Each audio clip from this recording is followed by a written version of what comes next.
the sort of the great steampunk fetish is the airship, right? That's how you know you're in a steampunk world, is you look up and you see Zeppelins flying overhead. In fact, they're so common in alternate history that you might even speculate that there's something about messing with the time stream just causes spontaneous generation of Zeppelins or blimps or dirigibles or airships, that they just sort of appear when they're a sign that the time stream has been meddled with. It's the most temporally, well, as we've seen with the Bermuda Triangle, that airplanes are very susceptible to temporal incursions. Yeah. Blimps are fine. Right, exactly. That's, you want to be, if you're going to be, a time warp or a temporal disturbance, then you're safest just like in a rainstorm, you want to be in a car because of the rubber tires. In a time storm, you want to be in a Zeppelin. It's perfect.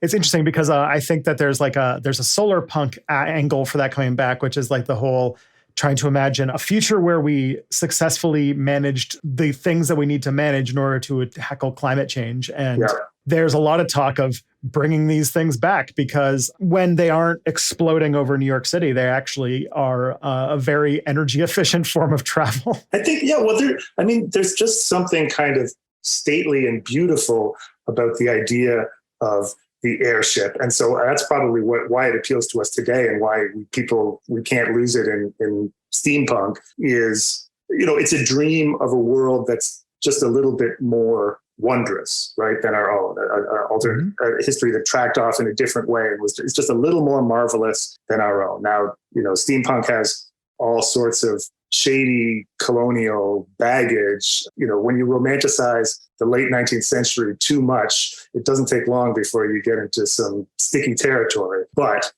airships seem relatively innocent of all that. Yeah. I don't know who's, I don't know who's working they don't have coal boilers. I would do you need, is there sort of what the labor structure on an airship is, but it seems relatively innocent of all the stuff that makes steampunk a little bit icky. You had it here first, the least problematic Victorian technology. Hi, people on the internet. It's Probably Not Aliens, a podcast where we talk about ancient astronaut theories and pseudo-history and pseudo-archaeology and all sorts of stuff. And I'm Tristan Johnson. I'm the host today. Scott is actually out. He had a technology malfunction, but I brought in a very, very special guest today that I'm very excited to talk with, because this is an episode where we're talking about late 19th century American history. But not only that, but paranormal phenomenon, the relationship with technology, and just general high Victorian goofiness. And there's nobody else who I could think to talk to except for my former supervisor, Rob MacDougall. So please, thank you. Thank you for coming on. Oh, thanks very much, Tristan. I'm so touched that when you thought of high Victorian goofiness, that I'm the person you thought of. But I'm delighted to be here. Yeah. I mean, who else except for the person who got me to read, I think, at least 2 books on penny farthings, or at least where penny farthings were a major part of the theory. Yeah, exactly. Penny farthings play a surprisingly significant role in the historiography of technology. Important works on why bicycles don't have that big giant front wheel anymore. That's a whole thing, but that's another podcast. Before we get going, the typical questions that people ask when I'm in their house: who are you and what are you doing here? Well, it's nice of you to let me in. My name is Rob MacDougall. I am a historian of the United States, as you said, especially I studied the U.S. in the late 19th and early 20th century. But I'm particularly interested in the history of science and technology, not the nuts and bolts so much, but ideas about science and technology, cultural ideas, especially wrong ideas and false ideas and weird ideas, what you might call pseudoscience, although that's a whole loaded term, but definitely weird science and weird thoughts that people had about science and technology in the 19th century. That's one of my favorite topics. Mm-hmm. Yeah, right in the smack middle of, I think, as you described it, the part of American history that always gets cut for Christmas break. That's right. Sure. You get to the Civil War and then jump ahead to it's between wars. And so it's not thrilling to people, but it is thrilling to me. Yeah. And I'm working on a video soon on the assassination of President Garfield, which I'm sure is also going to be highly in that area. So. Excellent. Yeah, it's a Well, don't get me started. Yeah. So here's what we're talking about today. And so we've been doing a little bit of a series. The episode we did last week, which hasn't aired yet, was on this sort of project to find UFOs in the historical record, because people who really want to believe have been trying to find things in the past, because there's this troubling problem of UFOs seemingly deciding to show up just around the time we started having flying saucer stories in science fiction in books with titles like Tales to Amaze and Unbelievable but True type things. So the previous episode we did was on the depictions of flying saucers in Renaissance and medieval art and stuff like that. Great. But this one comes from the Victorian age, where there was a whole lot going on as far as this is sort of not quite when the real UFO phenomenon really takes off in the mid 20th century with Roswell and Area 51, all that kind of stuff, post World War II. But there was definitely a almost proto UFO thing going on, interest in science fiction was starting to take off. Yeah. Aliens were just starting to be a thing that people conceived of, really. And so it became a good amount of fodder for people to dig into the record and be like, hey, I found another thing that was flying in the sky that people can't explain. Must be aliens. So the claim is that in one particular interesting event in late 1896 and 1897 in the American West and Southwest, there's this report of hundreds of people reportedly seeing flying cigar-shaped objects that had spotlights and all sorts of strange encounters, many with people claiming that they're from Mars. So according to the History Channel, this is the real deal. This is proof that extraterrestrials visited the American Southwest and West in the 1890s. But we're going to get to the bottom of that today. Excellent. So first, to kind of give a little basic rundown of what this is that what they called them was mystery airships or phantom airships, which was late 19th century fascination, kind of like UFO sightings. There would be these mystery airship sightings that seem to have shown up around the world, if some researchers are to be believed. But the main phenomenon is that in 1896 and 1897, there was a whole lot of incidences. And some people who have tracked the reports of these actually seem to have them following telegraph lines and stuff like that. Telegraph lines or railroad lines. Yeah. So hundreds of, you're right to say that there were airship sightings. They did happen all over the world. And for about 30 years, they happened. But when people talk about the great airship mystery, they typically are talking about this explosion in, is it 1896, 1897 across the United States of hundreds of reports. Of mysterious airships in the sky. Mm-hmm. Yeah. And according to one book I read, there's sort of a timeline that literally starts in California and sort of ends in Texas of these sightings in the line, which is if you're doing, historical research, that is fairly compelling if it's not just scattered and random, but it's just there's a path of it going. But we'll talk about this a little bit. And on top of there being reports of these flying ships, they always came out at night. They were unidentified. They had lights. Sometimes they were compared to dirigibles, which is basically, I think, a hard blimp. Yeah, I don't know how deep you want me to go into dirigible geekery, but basically a blimp is soft like a balloon and the whole thing inflates. And then a Zeppelin or a dirigible, it's a hard shell with smaller gas-filled balloons inside it. Oh. And so, you can walk around inside a Zeppelin. You don't walk and see the balloons that are supporting the whole thing. You can walk around inside a Zeppelin. You can't walk around inside the Goodyear blimp. It's the Goodyear blimp. You just sit. The cab is underneath it or right at the front, attached to a giant balloon. A dirigible is a rigid craft that is supported by a bunch of balloons inside it. Okay. It sounds like it maybe is a bit more sturdy, although I don't know. Was the Hindenburg a dirigible or a blimp? So the Hindenburg was, I guess it's a Zeppelin, the German word for it, just named after the inventor. And yes, it was one of these rigid aircrafts because they can actually be much bigger and could carry more than a classic blimp, but they do have the exploding hydrogen problem. Oh, well, I'm not the biggest fan of explosions. So it's interesting because I know that this happens often in like technology history, but whenever I hear about the decline of the airship, they always point that like the Hindenburg just made everybody swear off of this entire technology. And I don't know how true that is, but it was a humongous story. I mean, it wasn't actually the only one. I think that there was a couple of similar disasters. There was a British ship called the R101 or something like that, that it went down in flames over India. So there's a couple of well-publicized disasters that scared people off it. I mean, they're also just, they were, despite all the hopes of their inventors, really hard to make and expensive.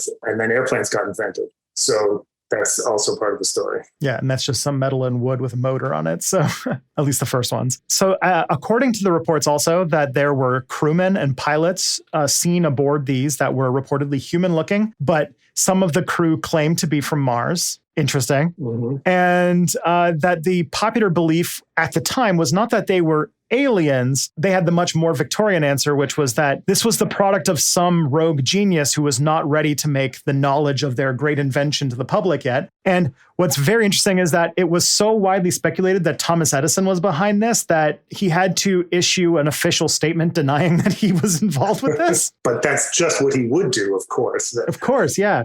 No, Edison needs no work to take credit for something. That was Actually, that's true. Actually, that's true. That's how you know it's not Edison. Yeah. We actually talked in a earlier episode of this show about how Edison, I feel like he fits the sort of mental category that like Elon Musk fits today. Right. Where like he was just seen as this like wonderkind who was like solving all of the world's problems with technology to the point where people were writing Thomas Edison fan fiction called Edisonades. Edisonades, that's right. A whole little genre of kind of adventure novels about what Edison was up to or what young versions of Edison were up to. Why don't they write Musk-ades today? Who knows?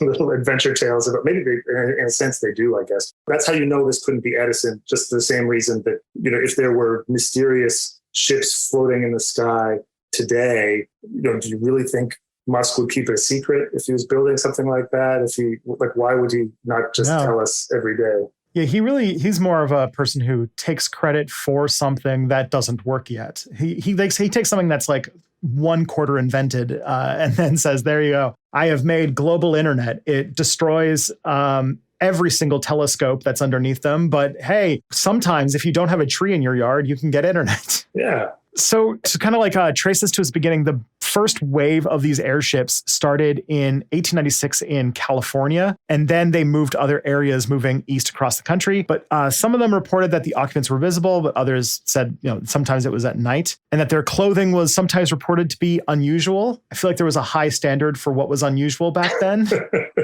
Sure. His hat is not wearing a hat. Oh my goodness, or something like that. So we are to imagine somebody staring up at the sky and something, never before seen, a flying craft, sort of, a navigable flying craft. There were hot air balloons, but a steerable flying craft flies overhead, mysterious lights, unknown provenance. And then, yes, what makes the viewer's monocle pop out is my goodness, the women are wearing breeches or something like that. Yeah, completely legitimizing if this is a real story. I imagine that goggles and stuff might have had to be part of the setup. So undoubtedly, they were wearing goggles and gears and stuff on their clothes. Yeah, of course. Yeah. And having like a big scarf because it would probably be cold. Maybe not. It's California. And then apparently somehow these sky people were also able to talk with them in some cases. And they said that they were from Mars, speaking perfect English. And there's a really great story about how the Martians know English that comes up later. But basically, the main thing to talk about these things that makes them stick out as strange, because as you mentioned, we are almost in single-digit years away from this technology being something that is actually possible. Within years. Zeppelin was, even as this was happening, Zeppelin and people like him were experimenting with these, with miniature models of these things, and the first real rigid airships would, I think, fly in that decade, within a few years. And then, of course, as we said, airplanes would also be flying within 10 years, and 1905, or what I think is the Wright brothers. This is making me think that, how is it that the advent of drones, like commercial drones, hasn't resulted in a huge uptick in UFO sightings? Yeah, that's a good question. there is a kind of UFO resurgence these days, but they don't especially look like drones as far as I know. Yeah, I know that the United States, like they have that, the United States has like an actual Pentagon-led program. And I think that UAP thing, I'm going to try and do an episode on it a little bit later, but I think that what they are trying to test for is like advanced spy drones from like other countries and stuff like that. That would be my guess. But one of the quotes I got here is from a guy named Mike Dash, who's one of the researchers that I looked up while doing this, who said, not only were the mystery airships bigger, faster, and more robust than anything produced by the aviators of the world, they seemed to be able to fly enormous distances, and some were equipped with giant wings. The 96-97 airship wave is probably the most investigated of all historical anomalies. The files of almost 1,500 newspapers from across the United States have been combed for reports, an astonishing feat of research. The general conclusion of investigators is that a considerable number of the simpler sightings were misidentification of planets and stars, and a large number of the more complex, the result of hoaxes and practical jokes. A small residuum remains perplexing. So it's interesting, like the mystery has been come back to several times over the years. The biggest report that we have seen is comes from a report in the Sacramento Bee and in the San Francisco Call, where supposedly at about 1,000 feet on November 17th, 1896, one of these flying ships was seen over the city of Sacramento, where witnesses said they saw a dark shape behind the light. One of the witnesses, a guy by the name of R.L. Dowry, reported that he saw a voice coming from the craft that was issuing commands to increase elevation in order to avoid hitting a church steeple. And here's the part where you get some very interesting look into the way that newspapers talked, is that in what was no doubt a wink to the reader, he said that he believed that the captain was referring to the tower of a local brewery as there were no churches nearby. Classic humor. Yes. Real rib tickler there. Very droll. Well, and that is the key, I think, is 19th century newspapers. The thing you just said about how there are thousands of sightings, and if there are 1,000 sightings and 498 of them are people misidentifying planets, and 498 of them turn out to be hoaxes, then I suppose that makes the remaining 4 mysterious. That's one way of putting it. If you have 999 cases where it's a hoax, then that last case does seem very anomalous. Mm-hmm. And also, as we'll get into later, this is also just a time where newspapers weren't like super above lying if they thought it would sell newspapers. So yeah, not at all.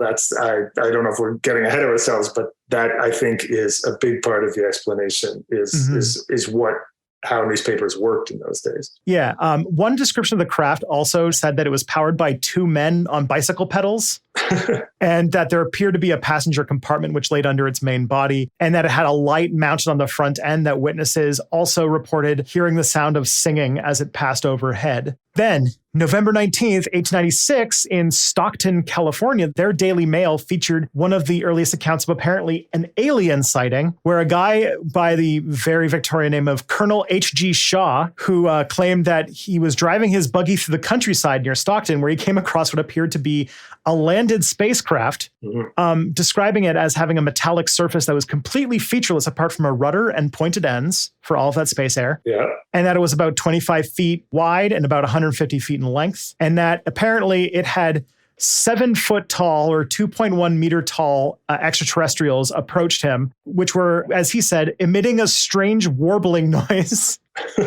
Okay. And then we get one of my favorite lines I've ever seen, which is that they apparently examined his buggy and tried to force him to accompany him back to the ship, but he was just too strong, and he was able to overpower these people. Yes, too strong and they had to be a good 2.1 meters tall, I tell you. Yes. Oh. And so, yeah, they gave up when they, quote, lacked the physical strength to force him aboard. And then they lifted off the ground and sped out of sight. This led to the belief that these were Martians who were trying to kidnap an Earthling for unknowable but potentially nefarious purposes. They wanted his buggy. Oh, man. Before we turn, as I'm sure we will, to dumping cold water on all of this, I think you have to appreciate just how there's something so picturesque and old-timey about dirigibles pedaled with bicycle pedals from Mars to abduct our buggies. There is something delightful about it, or at least for a Victorian nerd like myself, there is something delightful about it, before we come along and spoil all the fun. Yeah. I mean, how could I not read this stuff and be like, oh, I need Rob to see this. I need to show Rob this stuff I found. No, those are great. So some people have looked back on this event, and a lot of like ufologists have claimed that this is a early example of a published extraterrestrial or attempted abduction. Yeah. I'm guessing that the ships that have the hover rays hadn't shown up yet, or else they would have been able to overpower his buggy. But and then apparently on November 21st, 1896, there was a mystery light that reappeared over Sacramento, but was also seen in that same evening, were seen over Folsom, San Francisco, Oakland, Modesto, Manteca, Sebastopol, and several other cities. So apparently this event is like the big one, because reportedly hundreds of witnesses saw this event. Yes, the Armada arrived, and those are the cities that the aliens would target, presumably. That's clearly, the first one was just the advanced wave, right? And then the mothership arrives. Yeah. And again, this will get into some of the interesting parts about how we do history, is that there's a lot of reports of this. There's a lot of eyewitnesses, or at least they say that there's a lot of eyewitnesses. And then after this event, then there was a rash of sightings across the United States of sightings of these airships. And I picked out the ones that I found that what I wrote down as absurdly Victorian. And the first one I think is going to be your personal favorite, which is that in Arkansas, a former state senator reportedly said that he saw an airship where he was told by the pilot that the craft was bound for Cuba to use its Hotchkiss gun to kill Spaniards. Oh, yes. Wow. Well, there you go. It's like that speaks exactly to specifically 1897. Yes, Mars has come to kill Spaniards. That's something that kind of gives you a warm feeling that of interplanetary brotherhood, that they could find this common ground. That is the sheriff in Arkansas and the Moon Men, the Martians. And as far as I could tell, the Hotchkiss gun is some sort of machine gun. Some sort of like early machine gun? Yeah, I think so. I think that is exactly what it is. Yeah. Well, these are, it's obviously part of what's in the mix here is dreams and fears of imperialism and imperial war, and what is war going to look like in the new age with the new technology, and war with Spain was on the horizon in these years. And so to attach it, just as the 20th century UFO flap can't be disentangled from the Cold War, people are going to view these things through the prism of the geopolitics of their time. Mm-hmm. There's actually something very interesting to that, because I always thought that it was a thing we saw in retrospect, but I guess there might have been at the time. There's this rapid advance in technology, sort of like this is the part where the logarithmic advance in technological progress starts happening, and all of these new inventions are coming out one right after the other. And I know that in the way that we sort of frame it, we always think of World War I as like the big conflagration where all of these technologies just turned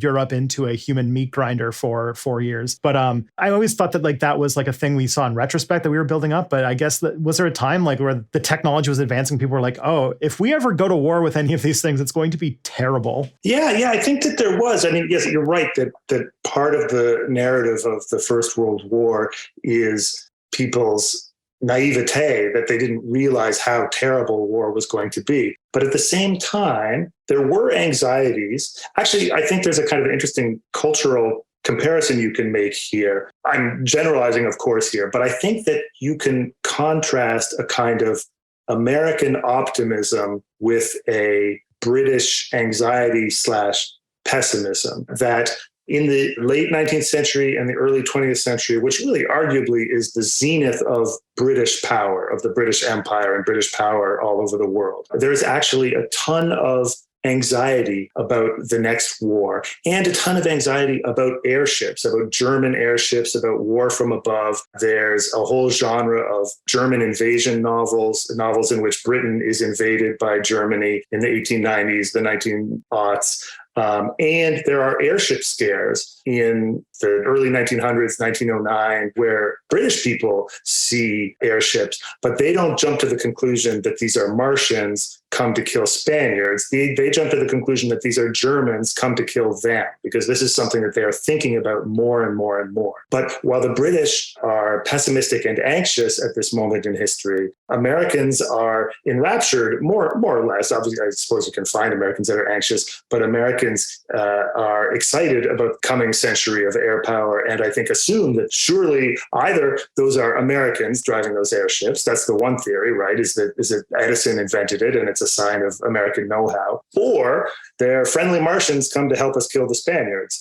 And so either way, Americans, I think in 1896 at least, I'm not talking about Americans in 2022, Americans in 1896 are optimistic and excited about the coming age of dirigibles and air power. Yeah, this is like only a few years away from like the Great White Fleet and American, like kind of what's like the Great White Fleet was like this big naval tour that the US did around the world. Yes. But basically it's America saying, kind of coming out of the isolationist, like closed off from the world feeling and being like, hey, we're a world power now. Yes, we're world. And that's what the Spanish-American War too is. I mean, that's America's coming out as an imperial power also, that they go to war with Spain and the Philippines fall into their pocket and Cuba falls into their pocket. And I guess there's nothing for it but to become an imperial power. And it is kind of accompanied with all sorts of rhetoric about America's arrival on the world stage as a new colonial imperial power, and a lot of excitement and optimism about that. Yeah, because I think this is like the first time that America's like had these sort of like foreign wars since they were like fighting Barbary pirates and stuff like that. I mean, you could say, well, sending the army across the North American continent and killing all of the native people, that also is a kind of expansionist imperialism, but it doesn't seem foreign because we think of that continent as being naturally the United States. We've come to think of it as being naturally the United States. Yeah. But definitely, if you define imperialism as crossing water to kill people and take their land, then the United States really becomes an imperial power in 1898. Yeah, and even this series of airship sightings was all in land that was taken in the Treaty of Guadalupe Hidalgo, which is all the land that was annexed from Mexico. So it's not saying America didn't do an imperialism, but yeah, it's sort of their entrance into European style colonization of foreign land over waters, basically. Yeah. So there's this kind of, all these things are in the mix, both the technology, the fact that we're right on the cusp of airships and flight. And so that's something exciting, something people are interested in. And this imperial moment, or this nascent imperial moment, about which Americans are excited and the British are anxious. And just to back up a little bit, I mean, as you probably already know this, you'll see this as you do your series on UFOs in different eras, is that, I tend to think people see weird stuff in the sky all the time. They see weird lights and shapes in the sky all the time because it's the sky. It's big and you see stuff in it and you see stuff you can't understand. The questions that are sort of interesting historically are, when someone sees something in the sky, what do they think it is? What meanings do they ascribe to it? Do they say, oh, that's God. Oh, those are angels. Oh, those are spirits. Oh, those are Germans. Oh, those are ultra-terrestrials. They're Martians. So what meanings do people ascribe to it?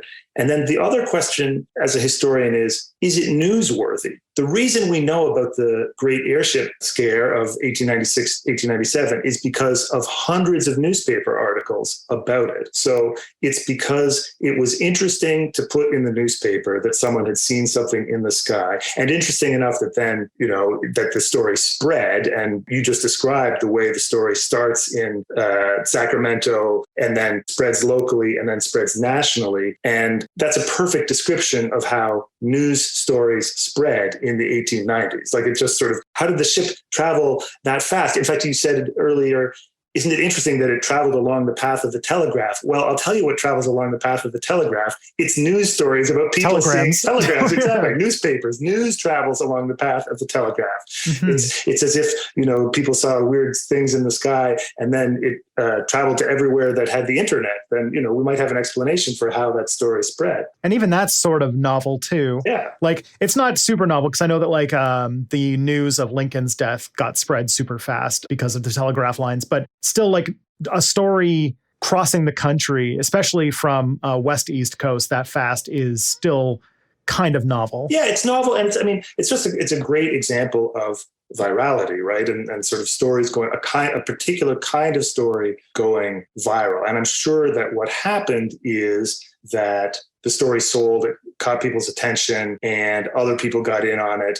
And the question, what makes it newsworthy, draws our attention to, well, what's the media environment? What's the media context of this moment? And we were saying before that 19th century newspapers are notoriously unreliable. I mean, hoaxes are extremely common. It almost doesn't even make sense to call them hoaxes, because when you hoax someone, you are trying to fool them. And a lot of stories in 19th century newspapers are just baldly ridiculous, and they don't expect to fool anyone. And if they do fool someone, well, that's all the better. It's funny that way. But they just write them because they are entertaining. And a story like that can be right next to a true story about the important events of the day. And that's not strange in the 19th century newspaper. So you have stories about, a 6-week series in the New York World about the creatures we see living on the moon with our telescopes, the moon bats, and the Edgar Allan Poe wrote some of these stories. Like, they were understood as a kind of acceptable, not quite respectable, but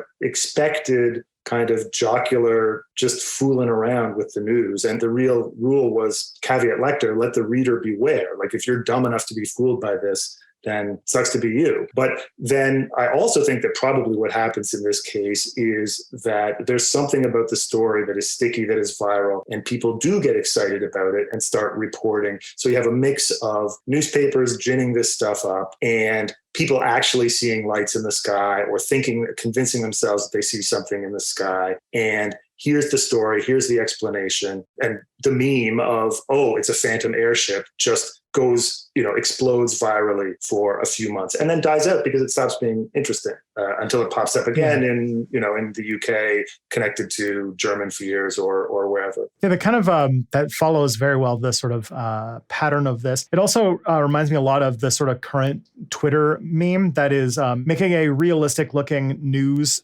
headline, like a screenshot of a news website, with a headline that is silly, but is just not silly enough that you almost could believe it, given that it's really hard to tell what is satire at the moment. Yes. And just put something right at that line and then just see where it goes. And it's very funny sometimes. Well, I mean, part of my whole fascination with the kind of 19th century media environment comes from a sense that the 21st century media environment is very similar. And in the long sweep of human history, it may be that the 20th century, with its sort of, 3 news networks and 2 important papers of record that were very sober and careful and objective about telling you the truth, and Walter Cronkite telling the country the single truth coming from the national dad. It may be that kind of tightly controlled media environment, that's the historical aberration. And this kind of anything goes wild frontier that we had in the 19th century and that we apparently have today, that is in fact, more typical. That makes sense. I got a few more fun stories from this period. The one account from Texas where they saw an encounter with an airship that had, quote, 5 peculiarly dressed men who asserted that they were descendants of the lost tribes of Israel and had learned English from the 1553 North Pole expedition led by Hugh Willoughby. That's excellent. Well, it's funny that they're almost always people. Like, aliens just don't seem to be a meme to the same extent. I mean, you had Colonel Shaw had his 2.1 meter tall men, but that's not even that impressive. That's just a basketball player. But the aliens aren't a meme. They're always just men. And then, yes, they learned English because they're the lost tribe, or they learned that, Star Trek quickly resorts to universal translators. It's just more interesting if they can talk English, right? Oh, yeah. Another one I found from the Albion Weekly News reports that an airship crashed just inches from where they were standing, but then the airship suddenly disappeared and there was a man there where the vessel had been, and that the pilot showed them a small device that enabled him to shrink the airship small enough to store the vessel in his pocket. But a rival newspaper, the Wilsonville Review, claimed that its own editor was an additional witness in the incident and that he heard the pilot say the words, Weaver et Roe Ebirkispus, Easy for you to say. which means subscribe to the review spelled backwards. Yeah, okay, there you go. Drink your Ovaltine. Yeah, the secret codes. If the newspaper is just making stuff up, then there's nothing stopping the rival newspaper from elaborating or extrapolating. That's Yes, ending. It's good improv. right. It's good improv.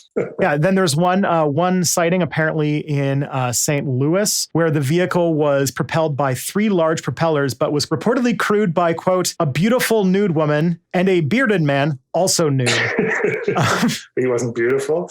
Oh. And that the witness attempted to communicate with the crew in order to ask for their origins. Eventually, they understood what he was asking of them, and they both pointed to the sky and uttered something that sounded like the word Mars. Mars. Beautiful nude women from Mars. It's perfect. Then they have one that looks like they just dived in on somebody mid-adventure. This came from the Table Rock Argus. Great name for a newspaper. Excellent. No notes. Table Rock. But apparently, on these passengers that are on the ship, they saw a woman tied to a chair, another woman attending her, and a man with a pistol guarding their apparent prisoner. Ooh. Which just sounds like they walked into the middle of some sort of 19th century adventure novel or something. Absolutely. Once you open the door to fantasizing about what might be on one of these ships, then quickly, the subconscious rears up and we get a lot of beautiful nude women on bicycles and women tied to chairs and the things that people like to imagine coming down from the sky.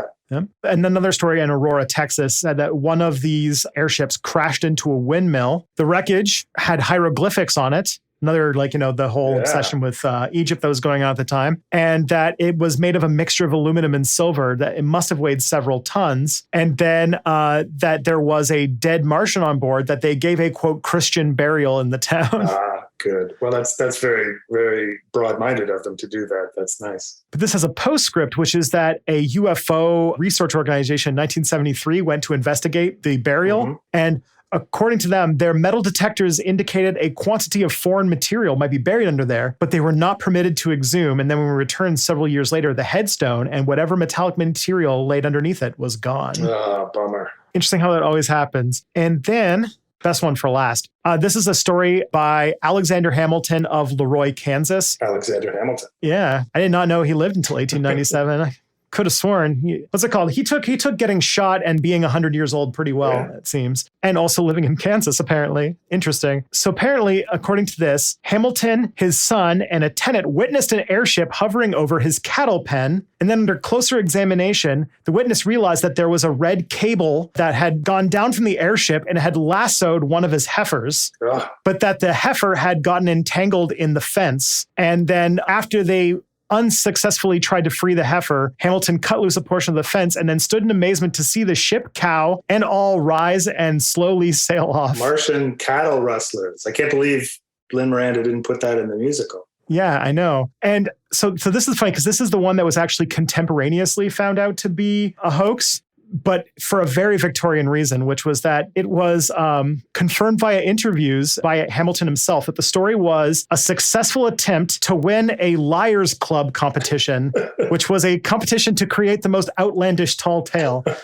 That's excellent. And I was like, I don't think in the 20th century you could have liars clubs, but... Right, there's a grand American tradition of not just American, of course, but there is a grand tradition of tall tales and spinning yarns, and people are obviously having fun with this. And it's not easy to sort of pull apart which stories are just meant to be jokes and which stories are, people honestly believe they saw something, but they all just blend together in a melange of half-truths and non-truths. Yeah, it must have been difficult when newspapers posted memes as part of their daily thing. And so that's the cases of this particular rash, but there have been other scattered cases afterwards and before. For example, Charles Fort wrote about a mystery airship in Copiapo in Chile that was apparently a giant shining bird driven by a motor. Charles Fort, I actually, when that name came, light went off in my head because I'm like, Rob's telling me about Charles Fort, this guy who... It's basically a researcher who just dropped into libraries across the country and just found every weird story he could and just clipped them out and put them in books and published a whole bunch of them, right? Yeah. Ford is a great character. I mean, I'm sure you could do more with him on your podcast. He's a little different than your usual. The thing about Ford is somewhat like these 19th century newspaper editors, it's really hard to tell if he believed any of this stuff. But yes, he was a writer. He would be writing, this would be a couple of decades after the airship craze. He wrote his books in the 19-teens, 1920s. He tried writing a couple of novels, but really his great works were just works of collection, of research and writing. He would sit in the library, generally the New York Public Library, I think, and just sift through newspapers, magazines from all over the country from the last 30 years, just collecting weird stories. And in particular, he liked stories of things falling from the sky that aren't supposed to fall from the sky, like frogs or red rain or mashed potatoes. And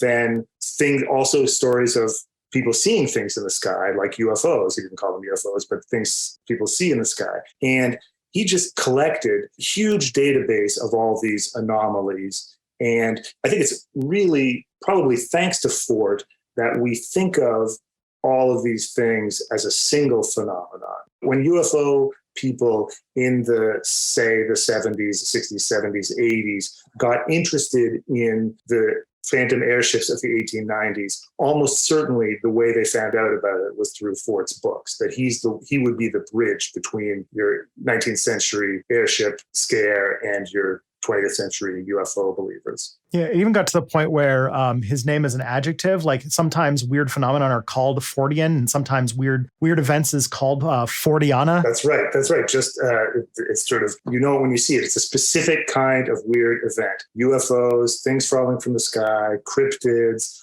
all that stuff that the sort of History Channel stuff that they should be paying for it, because he's the one who sort of, he didn't invent any of this stuff, but he just collected so much of it that it created a kind of, that we know what, Fortean events, this specific kind of weirdness that he was really good at collecting and curating, I suppose. Mm-hmm. And of course, there are sightings that happened before. There was one sighting in Louisville, Kentucky in 1880, which was apparently a man surrounded by machinery, which he seemed to be working with his hands with wings protruding from his back, which sounds like, I remember seeing this old silent film of the more silly attempts at the first airplanes of just the guy running off the cliff. Yeah, that's right. There's sort of the kinds of diagrams that Leonardo da Vinci would draw or something, and people trying to build those things. Yeah, well, obviously, so it's obvious that these are, people are imagining, well, what kinds of crafts could fly? And the fact that modern or 20th century UFO believers embrace the airships as, a possible early UFO thing, it almost gives the game away for UFOs, because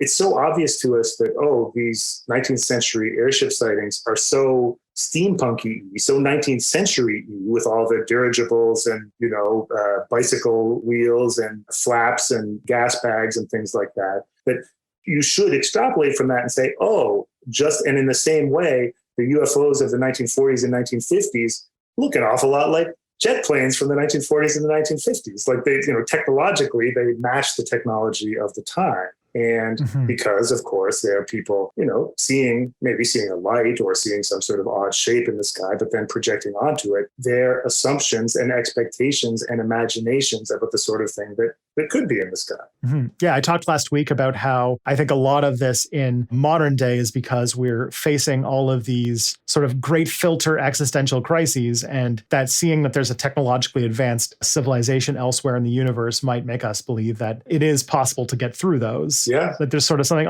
if we can find an extraterrestrial intelligence that has somehow overcome fossil fuels and nuclear weapons and was able to get here, then that is a sign of optimism for us. Yeah, I think so. It certainly can be. I suppose you have different moments where people are, frightened, just as the British, being frightened of the scareship age, which also makes me think of War of the Worlds. So one thing we haven't talked about is the fact that nobody in the 1890s says alien. If they do bring up visitors from another world, there's only one world they're even talking about, and that's Mars, right? They talk about Mars. And the 1890s are interesting. It's a specific moment of interest in Mars. It's not a coincidence that people would think that it's Mars. The key figure here is an astronomer named Percival Lowell. And Lowell was an American astronomer, built an observatory in Arizona. He's from New England, but the sky is clear in Arizona. You can see lots of stars, and built a big telescope in Arizona.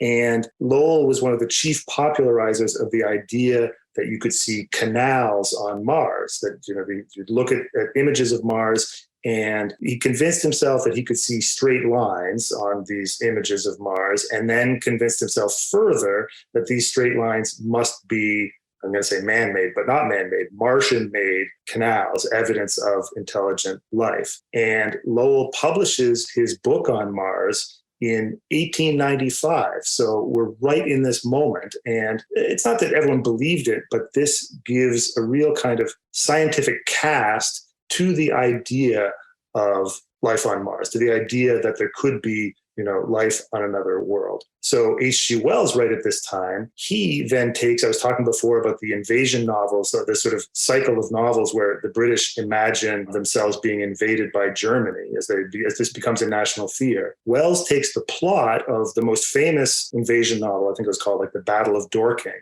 He takes that plot and he basically just copies the plot, but makes one change, which is instead of Germans, he makes them Martians, and he writes The War of the Worlds. And this, of course, is the classic novel of alien invasion. And basically, The War of the Worlds, it's not optimistic at all. It's a kind of reverse colonialism. It's the horror that what if a more advanced species came and did to us what we have done around the world? It's pretty explicitly a sort of reverse imperialist, reverse colonialist thing. Damn. And when that comes out 1897, it comes out too late, I think, to have inspired the airship scare. But these ideas are, no pun intended, in the air at this moment. Yeah, that fits. I did not know that H.G. Wells I did not know War of the Worlds went that hard. Yeah, it does. I mean, it's not clearly against imperialism. It's just like, oh, it would suck if it happened to us. You know what I mean? It's not like he's making a strong statement about, but it's just like, oh, it would be a bummer if it happened to us. And then the last thing that I think is feeding both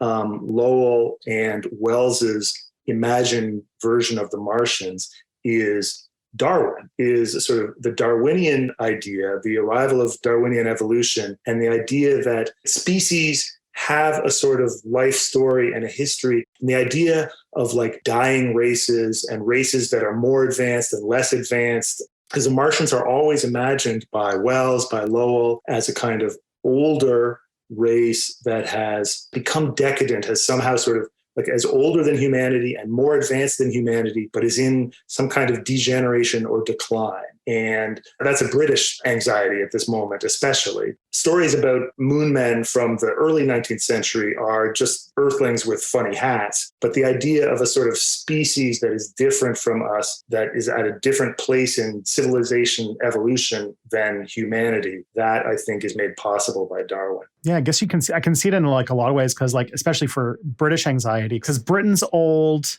Spain is old, and then gets just destroyed and is like known for being kind of like weak and sick and kind of gets destroyed. Yeah. At that point, also, the Ottoman Empire is like in free fall. And then at the same time, because you were kind of talking about the idea of like the historicity of peoples and stuff like that, because that also takes root in politics, and you have like the sort of nationalism stuff going on. And you've got these brand new countries like Germany and Italy, and they're like really, really taking off, and especially Germany, and and also even France has sort of a new republic happening. Exactly. Yeah. And who's building airships? Germany. Like all these things are sort of connected, that there's this sort of natural lifespan to countries and to empires, and that maybe one country is leaving the world scene and another one is rising up. And I do think that speaks to why the British are so frightened of these things coming from the skies, while the Americans are considerably more optimistic. Although it doesn't take long, then War of the Worlds, 1938, Orson Welles, not H.G. Wells, but Orson Welles turns War of the Worlds into an American story. And people are ready to be frightened of Martians attacking from above. Yeah, I want to talk about that at some point, because I know that story is a little bit oversold, but is still an interesting thing about how our relationship with mass media was still a little young at that point. And as you mentioned, like, this is not unique, because in 1887, there was a rash of mystery airships seen on the East Coast. There was apparently in 1909, New England, New Zealand, and various European countries had sightings. And also there was a ton of sightings of airships in 1912 and 1913. But at that point, Count Ferdinand von Zeppelin had already made large passenger carrying airships that were already a sign of the might of this technologically and economically powerful German empire that everybody was realizing was almost iconic of what they thought the 20th century was going to be. Yeah, sure. So if you worry about German airships in 1914, that's not so much a crazy, flight of fancy as a perhaps fairly, sensible prediction. Yeah. So kind of like going into explaining what these are, various different types of explanations came through. Even at the time, they tried to explain that they were hoaxes or pranks or publicity stunts or hallucinations. One man suggested that the airships were swarms of lightning beetles misidentified to observers. Yeah. But then the most common one that comes up is that it was possible that at least maybe some of them were the result of some rogue inventor. And while that probably might not be the case, it's not as wacky as we'd say. As we mentioned, like there were functional airships that did exist before 1896. For example, there was the Arion in 1863, which was the first steerable airship in the United States, and that there were multiple inventors working on these designs. At this point, I think in 1884, some French officers and engineers flew an electric-powered airship called La France that had 7 successful flights over an 11-month period. And in 1896 and 7, also a guy named David Schwartz built an aluminum-skinned airship in Germany that successfully flew over the Tempelhof field. Yeah. But then it also had a crash landing and was destroyed. So obviously not quite there. But like you can see that like these are more limited than the mystery airships, but we're not very far off. Yeah. And there are a few people named Lyman Gilmore and Charles Delshow who apparently were possible candidates of being people who were interested in, I think one of them was actually like interested, it was an inventor. They were all like rich inventors at the time who might have been able to do this. I think one of them ended up being like a dentist who was inventing dentistry technology. But, there were some like people who would be good candidates who might have actually been able to make something like this. And there was even a book in 2009 by an author by the name of J. Allen Denelick that made the case that the mystery airship could have been the work of an unknown individual that was funded by a wealthy San Francisco investor as a test vehicle for larger passenger carrying ships. And that the reason why they're different is that there might have been a handful of them that like crashed or they had to be like bodged, repaired and like reflown and stuff like that. Yeah. Yeah. But the much more likely story is that this is the heyday of what is called in history circles yellow journalism. Yeah. Where they were more likely to print manufactured story and hoaxes than modern news sources, and that editors in the late 1800s would have expected a reader to understand that these stories were fake. Many times they would even say that this was reported from an insane asylum to point out that it was a joke. Yeah, for sure. I think it's not impossible. People were inventing airships at this time. This is exactly the moment where they're inventing them. So it would be ridiculous to say it's impossible that anyone could have ever seen one. But there weren't hundreds of them flying all over the Southwest and Midwest for months in 1896. The obvious explanation is that a few people saw a few things in the sky, and then 19th century newspaper writers did what 19th century newspaper writers do, which is rush in and flood the zone with crazy stories. And as long as the story sold, you kept getting more of them. Yeah, because like one of the things that's start to point out is that none of these investigators who called themselves airshipologists, which is a wonderful word I hope we use in the future, none of them ever talked to witnesses. There's like one example of any witnesses being interviewed. And the only witness got interviewed was an 80-year-old man in the 1950s who witnessed one of these when he was like 8. Oh, wow. So they tracked somebody down in the 50s. Yeah. That's great. And that a lot of the stories are written with this sort of tongue-in-cheek tone with a focus on the sensational. Yeah.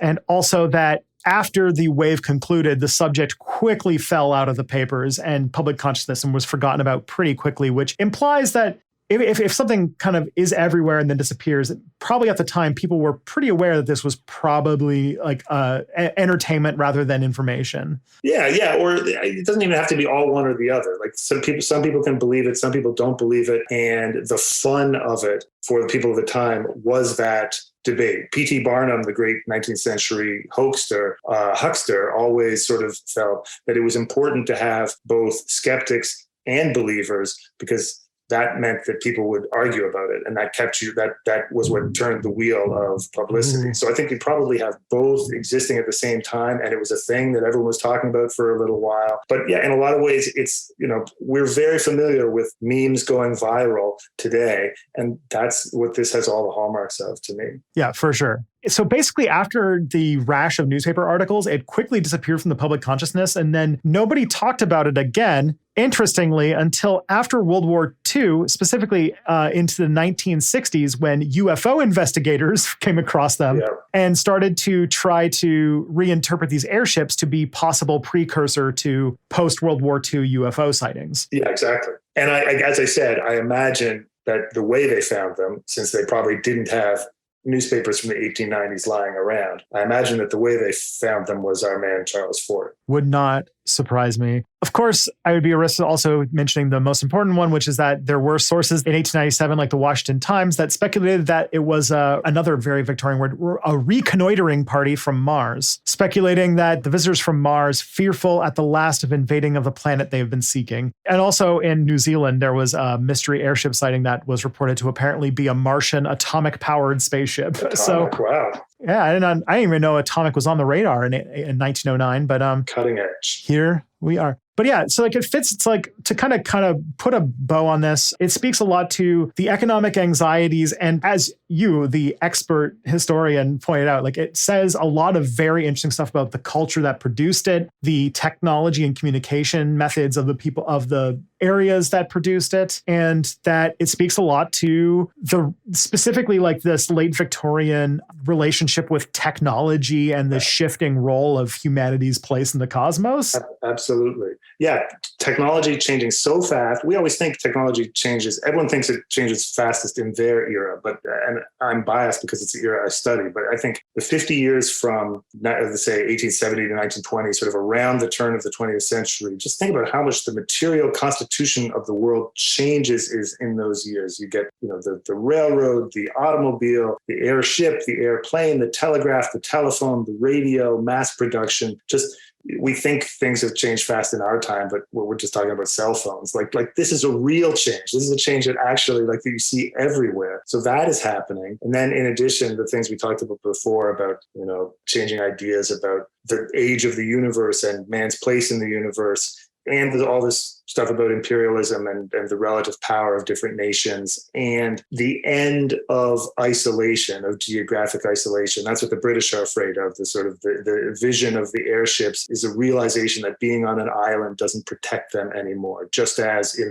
the 20th century UFO age is all about Americans realizing that, bombs and missiles and things can come from the skies, right? That we are not sort of protected by being here. Mm-hmm. So all that stuff feeds into it. You're always making me a better historian. And now I will approach this with the idea that, looking into what these say about the anxieties and the things at the time. And that's a big and important way. And it's an educational takeaway. And it also speaks a lot to why UFOs had their big time in the peak of the Cold War. Be interesting to explain the 90s resurgence of it with the sort of X-Files fueled stuff, but that's a story for a different time. That's a story for another day, sure. And of course, don't underestimate in this whole thing the power of motivated reasoning. When you want something to be aliens, you will find a way to make it aliens in your head. When you want something to be naked Martian women pedaling velocipedes, you will make it naked Martian women pedaling velocipedes in your head. Yeah. So that is the 1896, 1897 mystery, which is, we learned a lot today. You told me before the show, you don't have anything to plug, but libraries. I really don't. I've sort of withdrawn from the world of social media and plugging. So support your local library. Excellent. It's actually kind of refreshing to have a guest who doesn't have a thing to plug. I'm working on a book, but it'll be a while. The other book is for the nerds. It's good. It's just, you have to really, really care about the development of the telephone. Yeah. The next one will be more of a page turner, but it's not ready yet. If you are interested in checking out this podcast, if you want to connect with us on Twitter, we've got @PropsNotAliens. And Scott's not here, but I would highly recommend you watch his YouTube channel, Nerdsync. It's a very, very fun channel. And of course, I've got Step Back, the channel I've been doing for 8 years. Wow. No, 7 years as of next month. So very fun. I just made a new video and it's a very not fun topic. So learn about why anti-abortion movement is actually about segregation. Anyways, This show, though, because podcasts, unlike YouTube, don't have recommendation algorithms. So we actually thrive on word of mouth. So telling your friends about this podcast is definitely the way to help out the show, or leaving reviews on your podcast platform of choice, because all of that really helps us grow and get this show out to more people. And if you want to show this to anybody, you can always drive us to probsonaliens.com. Again, thank you so much, Rob, for coming out. Rob MacDougall, great friend, great historian. I'm so happy to have had you come on to this. Thank you, Tristan. This is a lot of fun for me to do. Thanks for having me. And of course, everybody, until next time, the truth is out there. Probably.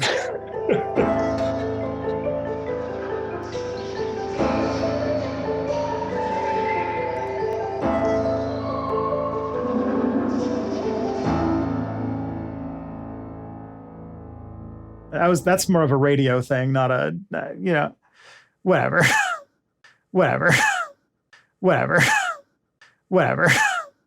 Whatever.